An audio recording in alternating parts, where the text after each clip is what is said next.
நல்லா கரைஞ்சிச்சு பாருங்க. இது அப்படியே ஆறட்டும்.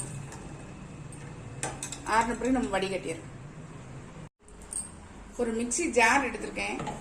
இதில் இந்த பாசி பயிர் இருக்கு பார்த்தீங்களா, தண்ணியை வடிச்சிட்டு அதில் சேர்த்துடுறேன். தண்ணி எதுவும் விடாமல் எவ்வளவுக்கு எவ்வளவு நல்லா திக்காக அரைக்க முடியுமோ நைஸாகவும் அரைச்சிடணும். நான் அரைச்சிட்டு காமிக்கிறேன் உங்களுக்கு. இது நல்லா மிக்ஸ் பண்ணி விட்டுடலாம்.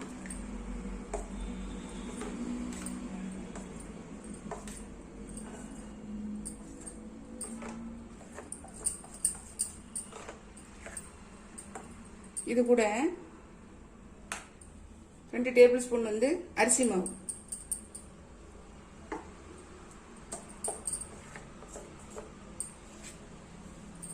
மிக்ஸ் பண்ணிட்டு காட்டுறேன்.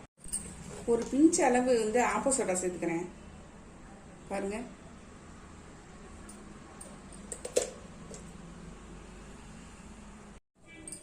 அடுப்பில் பனியாரக்கல் போட்டிருக்கேன்.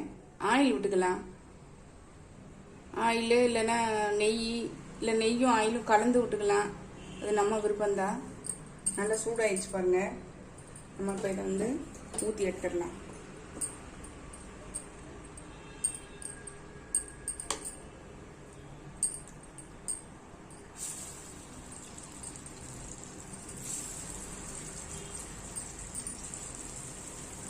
கிளாக் வைஸாக ஊற்றிட்டு வாங்க. கடைசியாக நடுவில் ஊற்றிக்கலாம்.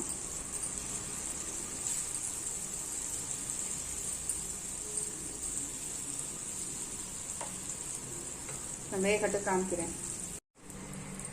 இல்லை வெந்துச்சு பாருங்க. நம்ம திருப்பி விட்டுறலாம். டக்குன்னு இது வந்து கலர் மாறிடும். ஏன்னா இது வந்து வெல்லம் சேர்த்துருக்கிறதுனால.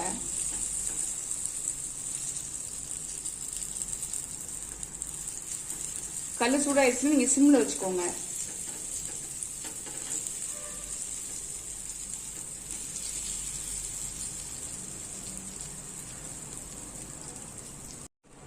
வெந்துருச்சு பாருங்க. நம்ம இப்போ இதை எடுத்துடலாம். எல்லாமே நல்லா வெந்துருச்சு. இப்போ எடுத்துடலாம்.